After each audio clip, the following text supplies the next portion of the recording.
We are hemorrhaging money. We are operating at a $100 million deficit. Wow. Which is bonkers. And there has to be some real drastic action taken if we're going to take the corrective measures needed to save this district. Parents would actually say, well, I don't agree with what's going on here. I'm going to take my kid and put him in a different school. And I think once you see that, that's tangible change. People, teachers, the administration, they can see that and they say, okay, I need to react now because it's actually, parents are doing something about it. Another big problem that we have in the district that I'm trying to tackle is the way we spend money. A budget where so many parents are upset, so many parents are pulling their kids out of the schools, enrollment's dwindling, there's empty buildings, and there's still a $5 billion budget. Start to talk about AI here. I'm pretty sure no matter how advanced AI becomes, if my carburetor needs to be changed, I don't think a robot is going to be able to do that with AI. Those trade schools are going to be booming because those people, I mean, they're going to be in high demand. I publicly called for the resignation of our chief operating officer, Wanda Paul. I sent that message out, and within a matter of days, she tendered her resignation. Every taxpayer in this county is paying for that negligence. Welcome to the Carbonara for Congress podcast, where we address the real issues that affect the lives of people and families who live right here with us in South Florida.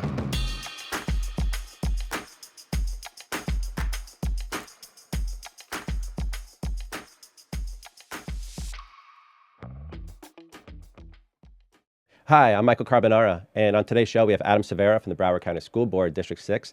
We're going to talk about some of the cool new opportunities with the kids today in AI and the new era of the job market and how the schools can help them. And we're also going to talk about some of the waste, fraud, and abuse that we unfortunately in Broward County know all too well.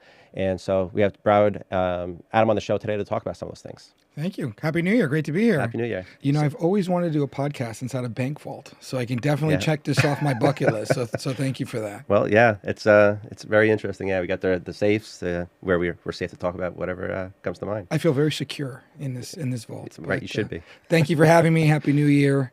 All that great stuff. Hope your wife and your family's doing well. You as well. Thank you. Appreciate the opportunity to be here. Yeah. So, this is really interesting. I mean, education, very, very important. Broward County, interesting history with education. And if you can just talk a little bit about, how did you end up here? You're one of the board members of the school board here in Broward County. And I think you have an uphill battle, and you've already had quite a bit of success. And you want to just give us a little about, your background, how you end up where you are today? Absolutely. So I am a proud product of the Broward County Public School System. I actually completed my elementary school education, my middle school education, and I graduated from J.P. Tarville High School in 2001.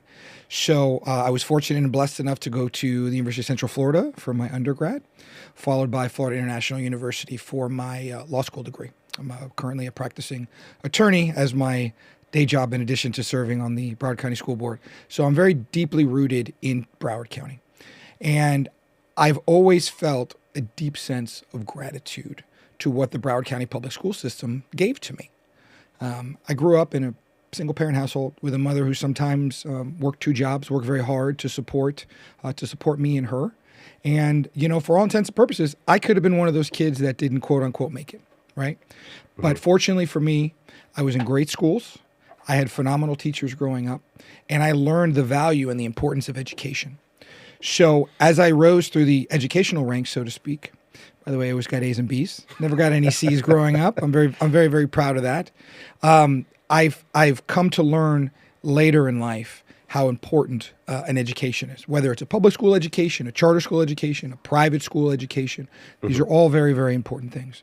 So when the opportunity was presented to me, when my predecessor retired and the opportunity was presented to me to potentially take over her seat in District 6, I thought about it very hard.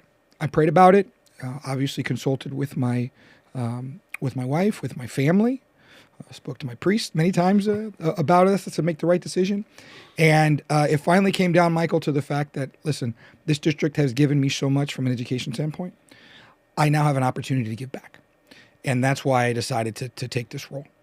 And we do have our challenges at Broward County Public School. I think anybody who's been paying attention to the news lately or the news over the last couple of years has realized that.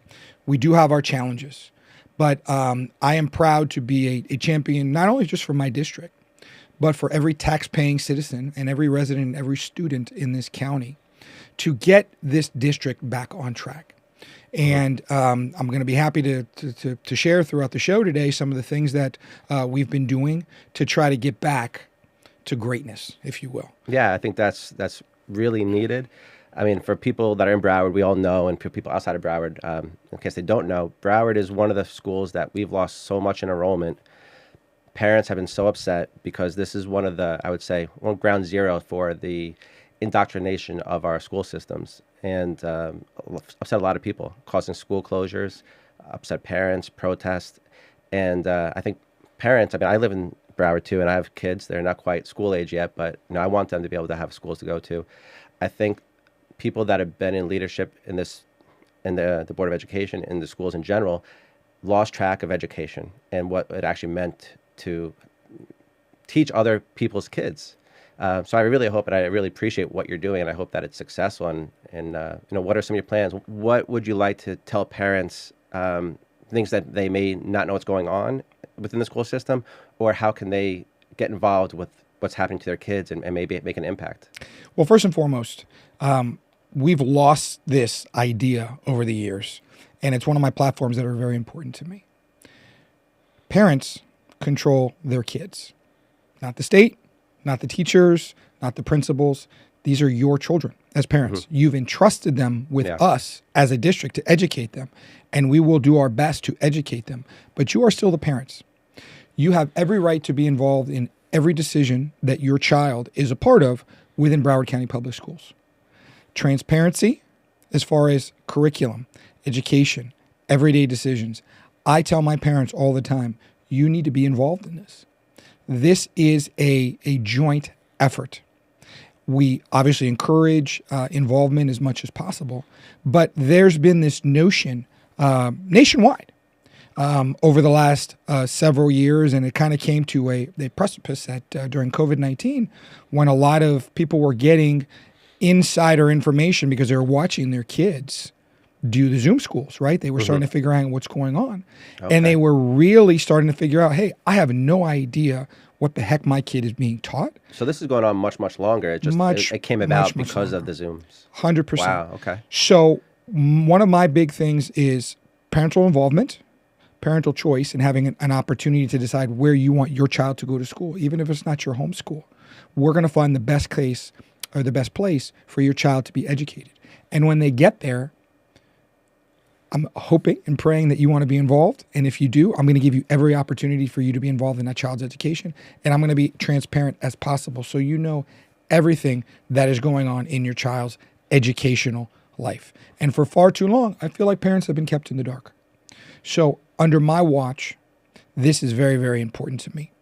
I have school-age children, right? I send them to school every morning. I see what I have to go through personally, and obviously professionally in my role as a school board member. Parents call me all the time. Teachers call me all the time. Administrators call me all the time. And making sure we have parental involvement, parental rights, and transparency is of the utmost importance to me. How are the teachers, the principals, how are they handling that type of leadership, which is drastically different than what's been there the last few years? I mean, what are they saying? Do they want the involvement? Do they welcome the change of direction that you're taking? Most of our teachers are great teachers. Just like in any facet of life, whether it's in business or whatever, could there be a couple bad apples here and there? Of course, nobody's perfect. But the majority of our teachers are great teachers. They're doing this because they love their job and they love the kids. Let's be honest, they're not doing it for the pay, right? Yeah. They don't get paid a lot, which is incidentally a big problem, Michael. I know. In this district. My wife was a teacher. My mother-in-law is still a teacher. I'm well aware. It's a tough job. Yeah. So they're not doing it for the pay. They're doing it because they love the profession, they love the kids, and they really feed and enjoy that ability to influence and educate our kids. Yeah. And I guarantee you, if you went out and randomly polled 10 teachers and asked them, hey, how important is parental involvement in your day-to-day with what you do? All of them, I hope, would say, very, very important to me, if not the most important thing, right? We need to get our parents involved, and we need to give them opportunities to be involved. And perhaps most importantly, we need to let them know that they can be involved. This is not, you drop the kid off and you totally forget what's going on and you ignore it to the next day. We want to give parents as much access as much transparency as possible to give them that opportunity to be involved. Because collectively, between our schools and the parents, working as a team, right, we have the best shot to give our kids the best education possible. No, that's really wonderful. And, I think, just like you said, you related to a business. It's just any organization, you kind of have to root out the bad apples. You have to create efficiencies because it's not just about people that may not doing their job, but there's a domino effect.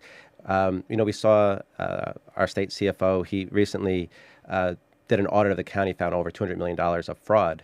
And I'm sure that also trickles down to education. There's people really not just on top of their job. Recently, there was some issues with the COO of Broward County. And you want to talk a little bit about that? Absolutely. Another big problem that we have in the district that I'm trying to tackle is the way we spend money. Okay. Sometimes people forget, some of my colleagues forget, that as a district, we are the stewards of taxpayers' money, right? If you pay taxes, property taxes in Broward County, a portion of those taxes fund the school board. Now, we have a $5+ billion with a B, dollar budget at the school board. Incidentally, there was so much bloat in that thing that I voted against it. But be that as it may, I was outvoted. Okay. And incidentally, there was not enough money for our teachers within that budget, which was the primary reason why I voted against it. But we have a $5+ billion budget in Broward County Public Schools. Okay. That's a lot of money. The entire county's budget for this year, I think, was like either 8 or 9 billion. So we're not that far off from Broward County as a whole. Right. And considering all the things that the county has to do on top of the school board. And you're talking about a budget where so many parents are upset, so many parents are pulling their kids out of the schools, enrollment's dwindling, there's empty buildings, and there's still a $5 billion budget. It's crazy. How does that work? So over the last 10 to 15 years, we've lost tens of thousands of kids, students. Okay? They've just left the district. Despite that, we have grown internally. Hundreds of new employees. To me, that makes no sense, right? You have to remember, for every student that participates or joins or is a part of Broward County Public Schools, BCPS, we get certain dollars from the state. It was $9,500 this year. So if we lost roughly 9,000 kids this year, okay, at a hair over 9,000 per student, we're talking $88, $89 million that we lost from the state due to our enrollment problems. So we are hemorrhaging money. We are operating at a $100 million deficit, which is bonkers. And there has to be some real drastic action taken if we're going to take the corrective measures needed to save this district. And let me tell you, I'm happy to be the person who takes that task on. I've been very vocal about transparency and accountability when it comes to finances. I'm a fiscal conservative. I don't run from that. I don't hide from that. I let everyone in earshot know that that's my position. And if the citizens of Broward County are going to entrust me with $5 billion with a B, I'm going to make sure that money is properly being accounted for. And I'll give you an example of something that happened recently that I'll step in and right the ship. We all know, due to the lack of enrollment problem we're having, there are schools that are half full, schools that are operating at 30-40%. Space in this district is not a problem, okay? And despite that, a decision was made to go out and rent a separate building to house staff members to the tune of $2.6 million. Now, who's making these decisions? Because, I mean, that's just really just abuse of funds. I mean, there's no responsibility there. There's no, we need accountability. Do parents even know this? Do people are aware where money's being spent on a day-to-day basis? Well, listen, they know now, because once that happened and it came to light what actually was being done with this lease and the actual terms that was happening, because unfortunately the school board got myself and my colleagues got some bad information about it initially. We instructed the superintendent to put it back as an agenda item, and we canceled that lease, saving the taxpayers potentially millions of dollars on a wasted building that we did not need. These are just some of the missteps that this Yeah. county does or this district does when it comes to finances. No, this sounds just like the fraud and abuse found in the USAID when all these federal government buildings were empty, but 5-10 year leases being paid on it. I mean, Absolutely. that's absurd. It's absurd. Is there? I mean, is it negligence or is it more to it than that? So, listen, I like to think and I like to give people the benefit of the doubt that nothing nefarious was going on. And maybe someone was negligent, maybe they were incompetent. Okay. Now, we are doing a deep dive into this and we're doing investigations. And if it turns out that anything criminal happened or anything above a negligence standard happened, we will make sure this gets turned over to the proper authorities and that the proper corrective action is taken. However, even assuming that there was nothing negligent that happened, nothing criminal that happened or nothing nefarious that happened, and it was just mere negligence or mere incompetence, to me, I reached a breaking point recently. Now, you may have saw, in addition to this lease debacle, we also had an issue with a procurement process that the district bundled completely by not properly putting out an RFQ for a construction management project that was worth millions and millions of dollars. As a result of that RFQ being flawed, the board had to vote it down. And because we had to vote it down, the current contract that we had with the management company, the construction management company, ACOM, is now set to expire. As of right now, we do not have a construction management company to oversee all of the smart bond projects that are still going. $1.2 billion worth of projects don't have a construction management company as of today. Now, the superintendent had to declare an emergency, and we are doing some things in order to try to correct this. The bigger picture is this is the second misstep between the lease agreement debacle and now this RFQ procurement problem. This has been way too many mistakes in a short period of time for me to be okay with. So what I did, Michael, last week, I publicly called for the resignation of our chief operating officer, Wanda Paul. I sent that message out, and within a matter of days, she tendered her resignation. So we are taking some steps forward to try to right this ship. No, that's great for accountability, and that's what people want to see, accountability and just basic awareness. I mean, I don't think people realize how important this is. It sounds like this is a school matter, but, there's a national conversation about affordability. This is directly part of that conversation. I mean, this is money that people are paying. Every taxpayer in this county is paying for that negligence. We call it OPM. You know what that stands for? Of course. Other people's money, right? Easy to spend. Very easy to spend other people's money. Yeah. But joking aside, okay, we have to be accountable to our constituents. We have to be accountable to every resident in Broward County for every dollar that we spend, okay? I look at the numbers, and when I see something I don't like, I call it out, which is why you saw my demand for our COO's resignation. When we have these issues, I am not going to let them slide. I will be a fiscal hawk. I'm an attorney by trade. I know how to read a budget. I know how to read a contract. I draft contracts. I litigate over contracts for a living. Okay. This is my wheelhouse. And I'm happy to be the most vocal person on the board. I wear that as a badge of honor. People tell me, "Oh, well, you're just, the loud guy who's calling everybody out." Yeah. That's what people want that candid. They want answers. That's what I'm here for. I mean, you have to speak up when something's going wrong. Otherwise, you're complacent. Exactly. And people need to change that culture in the organization. Speak up when there's something wrong because it hurts hurting the kids. It's hurting everyone. Exactly. And, sometimes people really don't understand that the district and the school board, I mean, this is basically like running a company with a $5 billion budget, right? I mean, we do Except more. There's no incentive to save money, and that's the problem. Exactly. We do more than, purchase textbooks and pay teachers, right? This is a full-blown, full-scale operation. And you need people on the school board, okay, who know how business works, who know how to read contracts, who understand finance, who understand how an audit works. You need people like that to call out staff. We have hundreds of staff members within the Casey Wright building, our headquarters in downtown Fort Lauderdale. Yeah. Hundreds of people, right? What all of them do sometimes, I don't know. But I'll tell you And this. you're on the school board, and you don't know. And I'm on the And school board. That's again, Right? This is the inefficiencies. I mean, this is the problem of government in general. Everything is bloated. There's no conservative efficiency to anything, and that's just where you get fraud and abuse.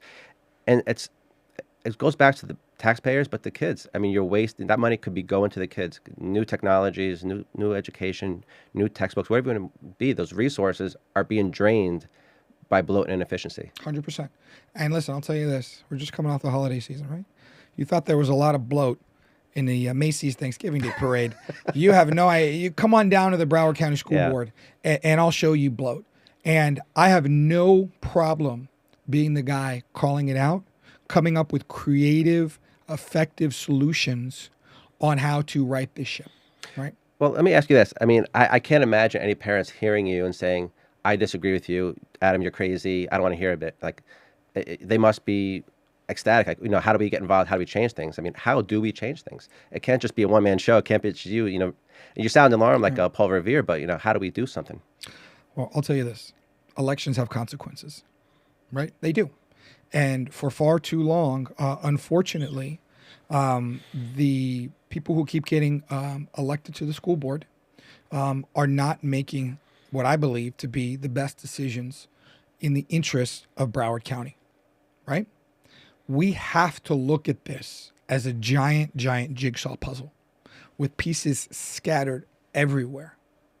My grandmother's 90 years old, and one of the things she loves to do is just do these giant jigsaw puzzles, and she'll sit there for just days on end, working a small piece here and a small piece there, right? My grandmother had that in common. Yeah. And I mean, you've heard the expression, Rome wasn't built in a day, right? These things take time. And I make the analogy with the jigsaw puzzle because this isn't something, where I'm going to come in, shake a few trees, fire a couple people or anything like that, and it's going to change. This has been in a downward spiral for so many years at the district level that it is going to take time. But you know what? You've got to start somewhere. And it starts with corrective action. And I was proud and I was happy to be involved in taking the lead in getting that lease contract terminated. I was proud to be the one who actually had the guts to stand up and call for the resignation of our COO and said, you know what? Enough is enough. We need fresh eyes. We need change. You've got to go. This isn't working. We've also had a recent issue that I was not on the board when it initially happened. Full caveat to the listeners out there. This was a 2024 thing, and I was not on the board. But I was happy that I was able to be a champion to get it set aside. There was a vote a couple years back in which the citizens of Broward County voted to give certain referendum dollars to our teachers, okay, and the staff-based school members for education, for safety, for mental health counseling, things like that. Yeah. Teachers, school-based staff. This is what the voters in Broward County voted on, to give the teachers and school-based staff more money. Well, of course, because it happened in Broward, you want to take a guess how many high-ranking officials, how many cabinet-level officials were getting a portion of that referendum money over the last couple years before it was finally called out and we had to do something to set it aside? Quite a bit. I can imagine Broward County. Yeah. That's just really sad. That's just, it's predatory. It's evil. It's $500,000, Michael, was going to what I like to call the fat cats at the top, right? That's where a portion of this referendum money, which it should have been going to the teachers. And when I caught wind of this, there was a local blog piece that brought this to light. Because again, this happened before I was on the school board. This was brought to light. I immediately notified the superintendent about what was going on, which to his credit, when he was negotiating his contract, he opted not to take these referendum dollars. Everybody else did, but he said no. When this came to light, I immediately contacted the superintendent and I told him, we need to get this in front of the board and this needs to be terminated immediately. And quite frankly, I think we as a district owe an apology to every single teacher and every school-based staff member who did not get a portion of that. I believe it was like almost $500,000 of referendum money that went to high-ranking staff members at the district. Because to me, as I said on the record, in one word, unacceptable. We do not pay our teachers anywhere near what they should be making. And then on top of that, the small stipend that the voters of this county decided was appropriate for them, you have the goal to take that away and give it to people who work at basically headquarters, who don't touch the students every day, who are not involved in the day-to-day, who are not school-based. That was unacceptable. And I was very, very vocal about it. I let my position be known, and I'm happy to report that was able to convince, thankfully, the majority of my colleagues on the dais, and we were able to right that wrong and fix it. So moving forward now, those referendum monies and those referendum dollars are going directly to the teachers. That's amazing. Thank you for that work. No, that's really, teachers deserve it. Taxpayers wanted it, like you said. It's funny that the swamp is alive and well in Broward, just like it is in D.C. I mean, we are literally built on the swamp here, and it's bad, and it's been bad for a long time. I mean, it's not just education; it's all areas of government in Broward County. So, yeah, I commend you for that work, and I think that parents, I mean, I don't know why they wouldn't want to support you, and especially your election upcoming this year. Yes.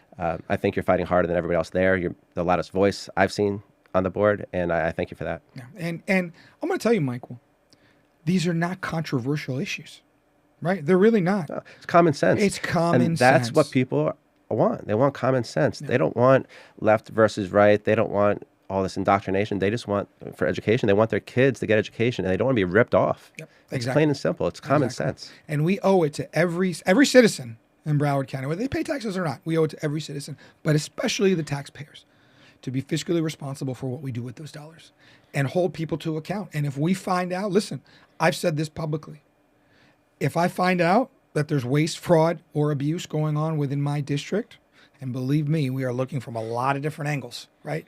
And if we find that out, I have no problem calling for people's heads at all. Mm-hmm. This is not, I'm not interested in being part of the club. I'm interested in doing what's right for my constituents in my district and for all of the kids within Broward County. That's the only thing that matters to me. I don't care about the cocktail parties, right? I don't care if I get invited to the Christmas parties, okay? I have plenty of friends. I'll find another party, right? That's not on the list. Yeah, there's no of shortage of priorities. those. I understand where you're coming from there. So I want to do what's best for our kids and for everybody who pays any amount of money in taxes to this district. We have to be accountable. Yeah. No, it's very, very true. And no, I think what you're doing is great. But what can you tell me some things that are actually positive going on? I mean, you're cleaning up the schools, you're fixing waste, fraud, and abuse. What can you say is great about Broward schools? What's going on with the kids? I know you've told me in the past about the Microsoft AI Copilot program going on, which I know some people think AI is controversial. I think it's great bringing that opportunity to kids here. What can people look forward to with the kids in Broward schools today? Well, I will tell you, overall, the district, education-wise, and this comes from rankings based on the Florida Department of Education, so it's not an internal thing. Education-wise, we are an A-rated school district for the second year in a row. So we are very, very proud of that on the education front. We have no D or F schools in the entire county. So the lowest ranking school we have would be a C school, but that's a tremendous improvement over the years. When in this district we had D and F schools. So we're very proud of that ranking, and we're very proud of the work that our administrators and our teachers are doing to educate our kids. We have tremendous graduation rates. Our kids are graduating, they're going to college, and there's kind of this new thing going on where kids are deciding, hey, maybe college isn't for me. And they're going to technical schools, and they're learning trades. They're learning to be auto mechanics, and they're learning to be plumbers and electricians. No, I think that's absolutely great. I tried college. It wasn't for me. I was one of those kids, and I went there because I thought that's what you do next. Yeah. And it's just, if you don't know what you're going to do, if you don't want to be burdened with huge student loans that you'll never pay off, that's the better option. Trade schools, mechanical schools, entrepreneurship, go 100%. through a mentorship program. 100%. And we have lots of technical schools within the county. I've got some great ones within my district. The point is, Michael, we're giving kids the options. Because listen, college is not for everybody. I was a little bit of a bookworm, right? I was a little bit of a nerd. So, college was the right fit for me. That doesn't mean that it's going to be, the right fit for, the class of 2026 or the class of 2027. It should be an opportunity if you want it. But if you Yeah. don't, you should be able and you should be afforded other opportunities. The thing is, nowadays we have so much information. We have, there's online classes for free. Harvard provides their classes for free online. So if you want to get information, if you want to empower yourself with information, it's there. You don't necessarily have to go to college. But if you're going to pursue a career where you need some accredited degrees, if you want to be a lawyer, obviously college is for you. But there's so many opportunities today, and it's all at our fingertips from 24/7 at our homes. Absolutely. And I think we should explore everything like that. And we want to give our kids the best opportunity to do that and let them know that there's no right way to do things necessarily after high school, right? Obviously, we want you to get a job and be a productive member of society, but it doesn't necessarily mean that you have to go to an Ivy League school, right? If you want to be a plumber, if you want to be an auto mechanic, there are trade schools and there are opportunities for you to do that. Listen, as we start to talk about AI here, I'm pretty sure no matter how advanced AI becomes, if my carburetor needs to be changed, I don't think a robot is going to be able to do that with AI. Those trade schools are going to be booming because those people, they're going to be in high demand to support all that AI infrastructure. Yeah. And people, it's actually the white collar stuff, it's the liberal arts stuff that's getting replaced by AI, where it doesn't have to be replaced, but it makes it more efficient. So one person can do the job of 10 people. Correct. But those trade schools are going to be so invaluable, and we need it. We need hundreds of thousands of these jobs, maybe millions, and kids need to actually start looking at that because the pay is going to be great too. It's not even that you're making a sacrifice. You can actually be a skilled craftsman and help people and make a great living at it. Yeah. So giving the kids the opportunities and giving the kids the options and the information, right? Information and knowledge is power, is what's of the utmost importance. And I think the district has done a good job on the AI front. We are proud to be one of the first, if not the first, school district in the entire country to partner with Microsoft and their Copilot options. Some of our older students are being integrated with that. It's being put into the curriculums and the teaching platforms. And listen, we got to face reality. Whether you like it or not, AI is here to stay, right? So why not give the kids the tools to benefit so they can understand it? And if it can help them in the learning process and in the teaching process, I'm all for it. I was at a middle school recently, and I visited a math classroom where they were using VR headsets to solve geometry problems. That's interesting. And the way that the shapes and the angles were all coming together in this virtual format on your headset, it made things make sense. Listen, you and I are old. When we went to school, we had our rulers and we had to draw and we had our graphing calculators and things like that. That's really, obviously it's still present, but there's been so many advances in the way that we can teach harder subjects. I was never a math guy, right? Geometry I didn't get straight A's in geometry, right?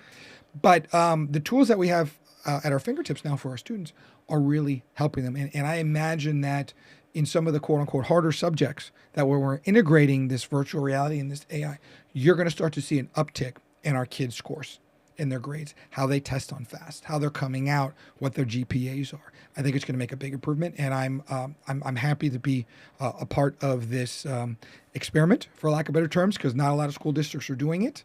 So I'm very optimistic, and I think it's going to work out. Yeah. So Adam, Broward's got a long history of could be nefarious, could be negligence, who knows, but definitely room for improvement. Can you walk us through the history? How do we end up here?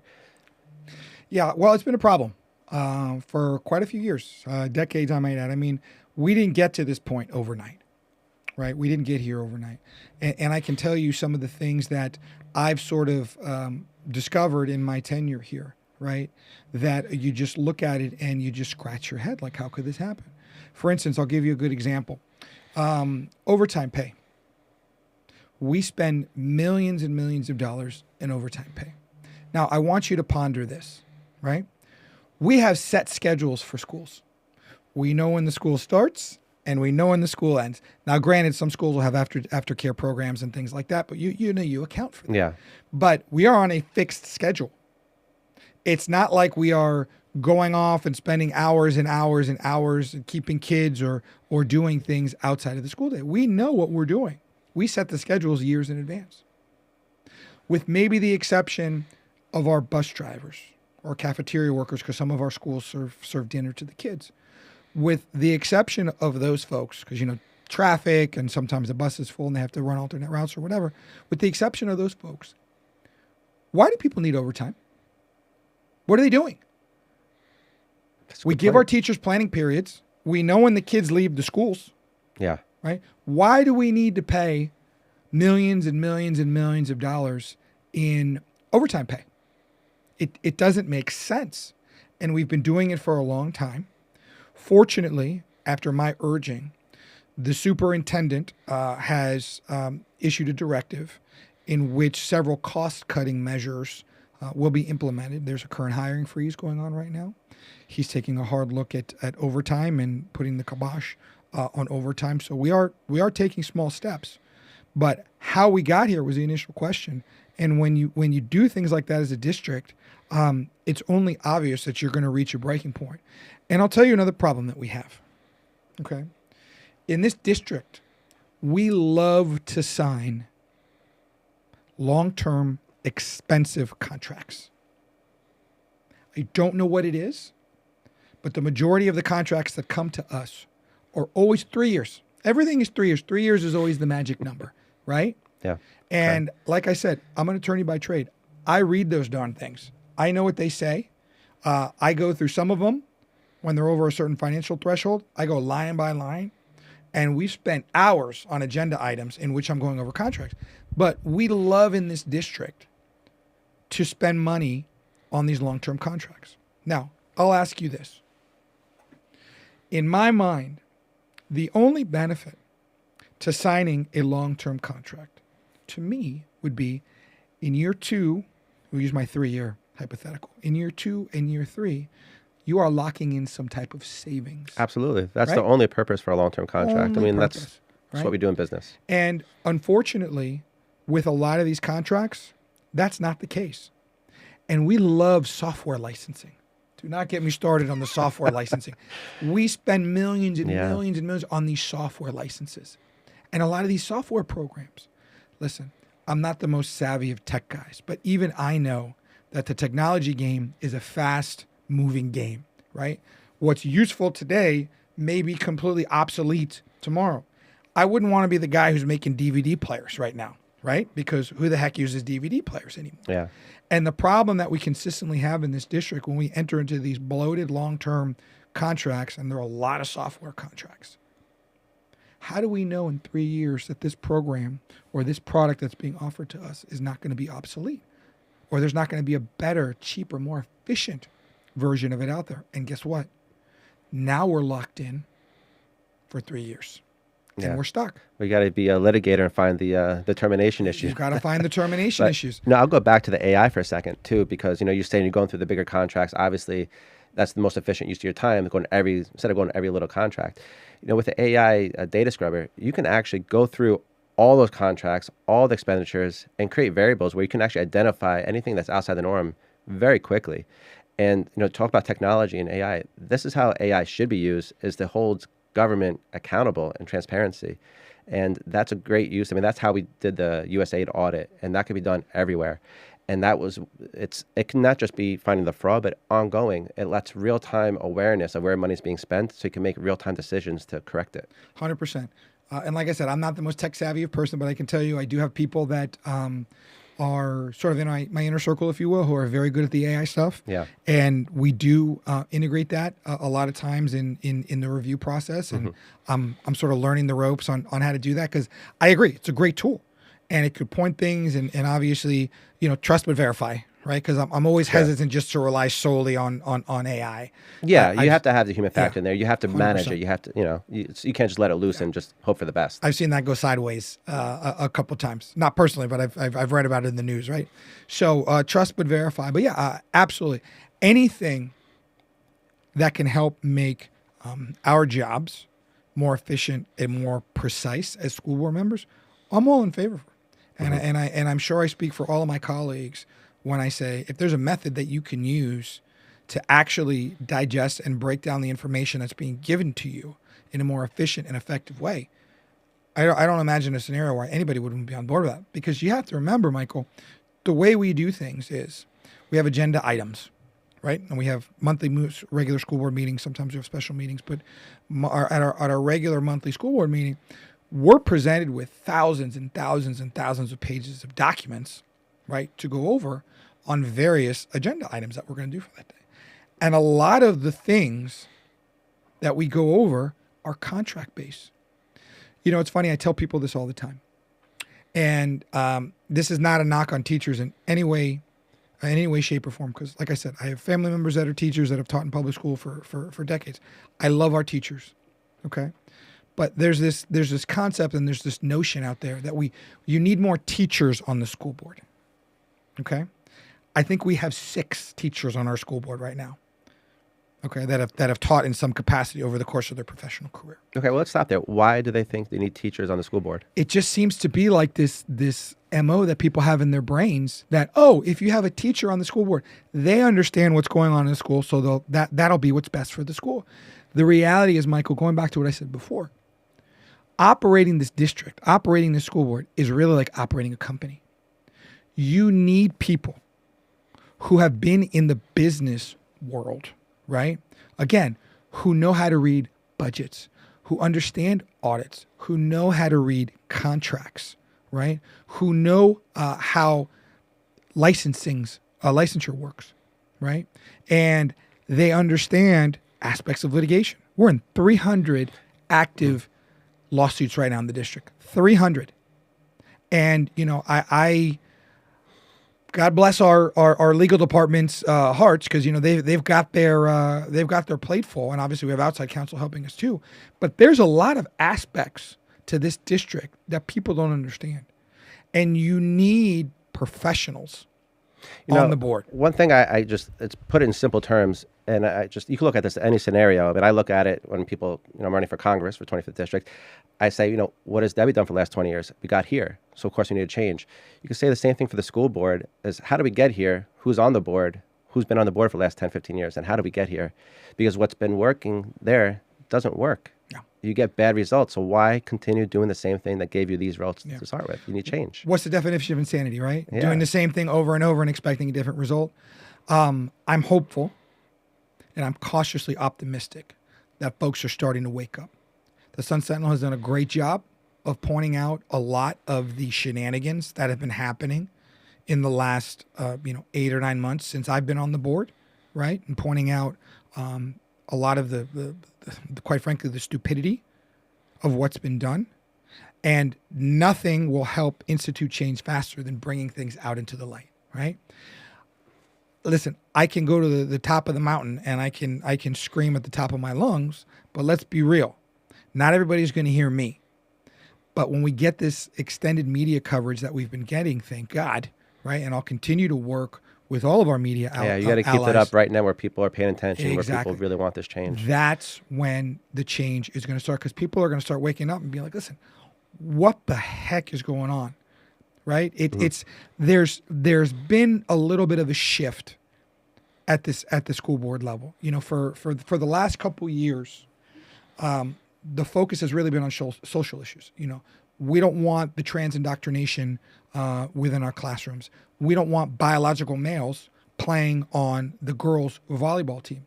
And while I still agree with all of that, the fortunate thing about us living in the great state of Florida is a lot of these things have been codified into the law, into law already. So we have laws on the books that detail how things have to be and how things have to be interpreted, and what the legislator, as the lawmaking body for all the citizens of Florida, expects. Yeah, and part of that is, I know a lot has been codified, but the problem is that many parents are not aware of what's going on, because unless they're doing a Zoom where they accidentally find out, because I've talked to students and there's still a lot of that going on within the schools, just that's not being reported. There's no accountability because nobody's reporting on it. Teachers, the bad actors, are actually ignoring the law and teaching things that should not be taught, or violating the law, or violating the parental guidance of what I want my kids to learn.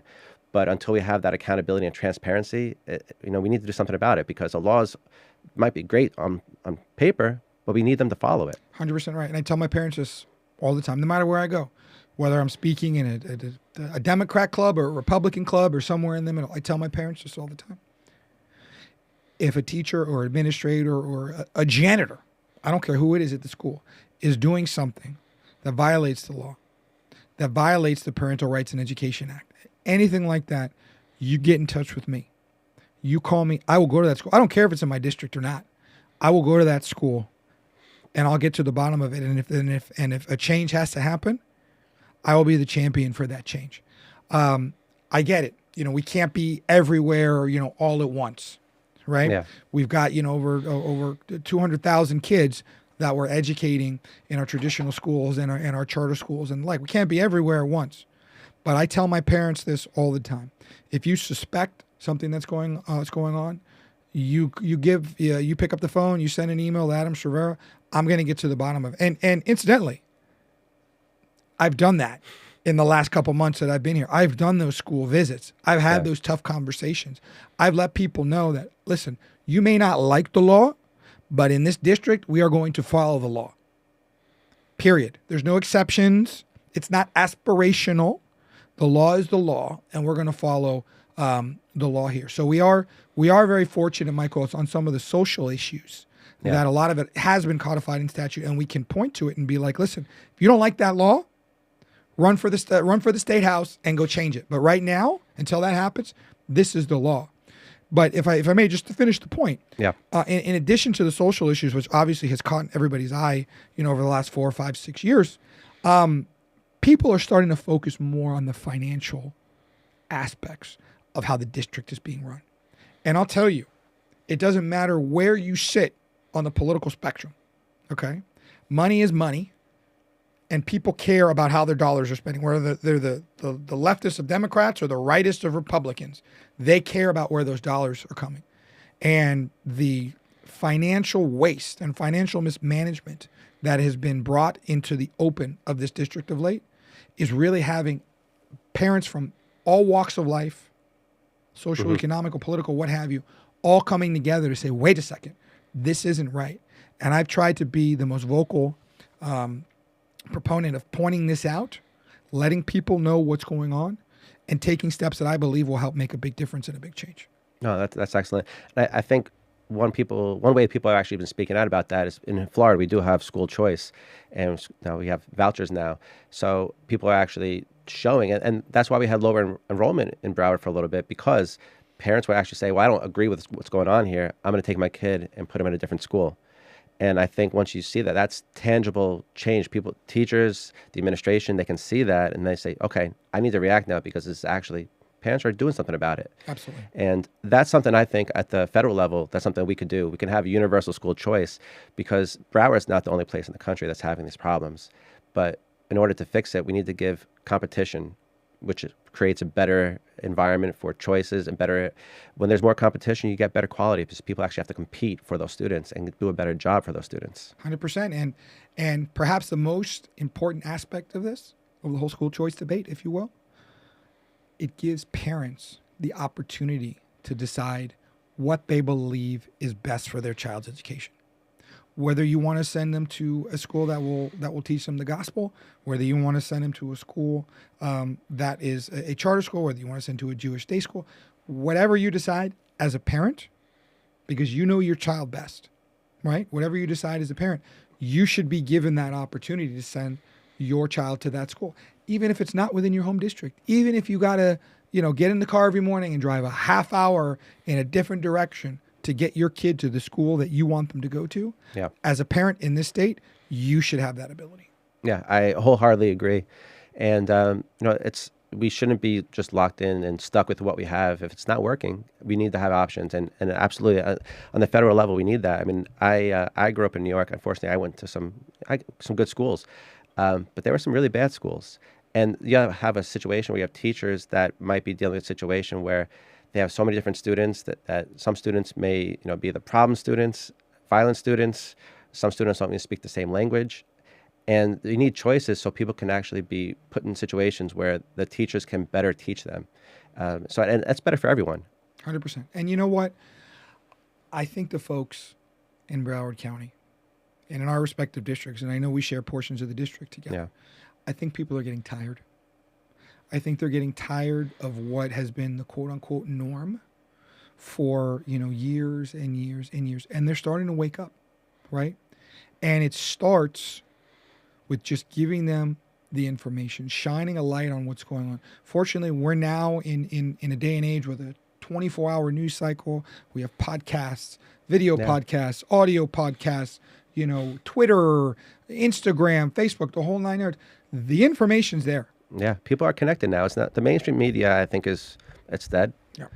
And this way, we have. I kind of think in my mind. I think as society, we move to everything to be decentralized or peer-to-peer. From the banking sector, that's how I look at things.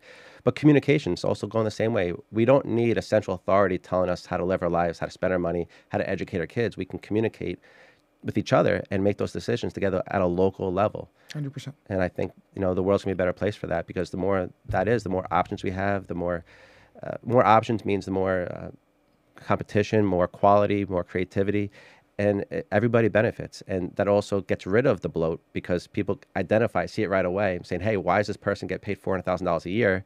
They're not even doing anything. Yep. And it just allows it to put resources to the actual purpose, which is educating our kids. Yep. Obviously I don't have everybody's salaries, committed to memory, but in my world, I was thinking, and I was having a conversation with a constituent the other day, and and the young lady, she's a mom of a second grader. She said to me, if you were to get rid of like 3 or 4 of these high-paying or highly paid, cabinet level members that you have at the school board, and outsource the work, or maybe allow it to be more of a collaborative or a team effort with lower paid individuals, and you were to get rid of 3 or 4 of them, and let's say you saved $1 million, wouldn't it be nice to tell the teachers that, hey, we just found another $1 million that can go towards your salary, your bonuses, your raises, and things like that? There is opportunity for change, but bold, and dare I say, daring decisions have to be made at the district level. And it may not be popular with the traditional establishment, right? They may not like it. The folks that have been in that building for 20 years. People are tired of the establishment, like you said. They don't want it anymore. And I'm all for supporting the teachers, because you want to talk about having better quality education. We're not attracting everybody that we could be attracting, because when they look at how much hard work it is, how much unappreciation they get, and how little pay they get, why am I going to do this? The people that are there really love what they're doing. Yeah. But we need more teachers, 100%. Especially especially because we have more people coming to Florida. Our population in Florida is growing. We need more teachers, and we're not going to attract them if we treat them like this. It sickens me that I talk to teachers in my district who tell me that they have to wait tables as a second job just to pay the rent, when I have people, in my building, at the KC Wright building, that are in a 32% tax bracket, right? Yeah. High wage earners, right? That, to me, that's heartbreaking.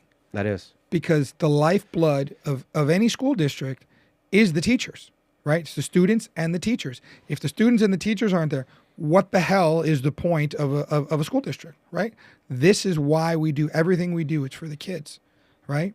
And if we continue to underpay our teachers, and we continue to suffer from these enrollment problems, and then everybody's kind of looking around, it's like, well, I don't get it.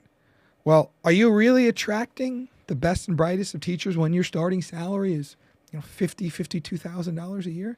You can't survive in South Florida. No, for that sounds like a lot of money $52,000 for some people, but in Florida, that is not a lot of money. You cannot survive in South Florida, especially in major metropolitan parts of Broward County, for $52,000 a year. I've had a lot of friends the last few years that the affordability has gone way down here, and like maybe 3 or 4 years during COVID, and it hasn't slowed down. They said, hey, don't worry, 2 months during your lease renewal, it's going to be an extra $1,000, $1,500 a month. Yeah. I know a lot of people that got pushed out of their houses all over South Florida, and the prices have not come down since then. Yeah.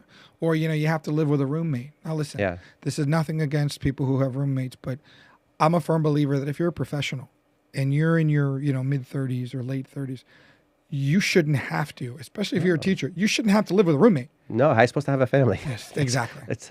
There's so many domino effects here. It all comes about having a career or a job that can actually support your life, so you can live a life, 100%. not just support life 12 hours a day, so you have to work another shift somewhere else to support the other 12 hours. And you know, we want there to be a good home life balance, right? Professionally speaking, with our teachers. Right? Yeah. We want them to go to work. Happy, keeps them kids happy. I mean, there's this whole psychology there. Like, if they're having to work a night job, how are they planning the curriculum the next day? How are they taking care of their kids? Yeah. Or if they're younger, you know, how are they going out and meeting a potential spouse? I mean, you know, most people, you know, they want the American dream. Yeah. They want to get married. They all want to about have kids. affordability and quality of life, so you can actually live your life. Exactly. They want to buy that first house. So it's full circle. It really is. Education and the kids getting the attention so they can go get a job and they can have a quality of life and affordability. It all actually starts here with teachers and education, because that's the foundation for the next generation to live that way. And I think we need to do a lot about it. I think what you're doing is great. Thank you. I think we need to do it also at a national level. I think there's a lot of initiative to pull back from the federal oversight of curriculum planning to get away from that indoctrination, which I think was a great idea. But I think universal school choice across the country is the step forward we need to take next. Yeah, I'm a big proponent and a big advocate for letting the parents decide what's best for the kids. Not the state, not the government, not the school board, the parents. You know what's best for your child. And if that means sending them to Timbuktu to go to school, you should have that. You should have that option. And unfortunately, here in the great state of Florida, our governor has done a great job over his 2 terms in implementing policies that's really opened up options for parents. And I think that's a great thing. And you know, God willing, when you make it to D.C., hopefully you can be the champion and be the spark to keep that conversation going and maybe make some real changes on a federal level. Thank you. Yeah, I absolutely hope we do get that. I mean, that's going to be something I will focus on with a lot of my time. Is, you know, it's going to be about education. Safety in our schools too is a big one, especially here in Broward. You know, we've experienced a lack of safety, and affordability for Americans. It's something we need to keep on changing. There's been a lot of progress this year in the short period of time with a lot of tax reductions, but we need to keep going. It's something we need to fight every year in D.C., and I hope to get that opportunity to do so. For sure, 100%. And well, listen, I wish you the best of luck moving forward. I appreciate the time on the show today. Thank you. Well, tell us, how can people find you? How can they support you? You have an election coming up? I do have an election coming up. I've got a couple opponents. So my first election will be in August. Hopefully we can get over the 51% threshold, Lord willing. But if not, we'll have to do it again in November. But I'm on every major social media platform. You can find me on Instagram at School Board Cervera. That's Cervera. And on Facebook and Twitter, it's at Adam Cervera on those social media platforms. Also, I'm going to be very bold. Right? I'm going to give my phone number, my personal cell phone number, to all of your listeners. You ready? I'm at 954-778-8405. If you have any issues, school-related issues that you want to talk with me about, you call me. I will pick up the phone. You can email me at the district. You can reach me on social. You can call me on the phone. You can send me a text message. People forget. Electeds often forget. We work for the people. Okay? Yeah. The residents of Broward County are my boss. No, I've known you for a little while now, and I wholeheartedly believe everything you're saying. I believe what you're doing. I believe your phone's going to get a lot of calls, and so don't blame me later. I'm ready, baby. I'm ready. That's what I'm here for. All right. But thank you for coming to the show today. Really appreciate you, and you absolutely have my support this election coming up. Thank you so much, brother. I appreciate you. Thank you. Thanks for watching. We hope you enjoyed today's show. It's available on replay, so click the like and subscribe button and forward it around to your friends. Let them get involved too. Remember, to really make your voice heard, you need to vote. Click the link below or scan the QR code to request a vote by mail ballot. Your vote can really make a difference. Thanks again, everyone.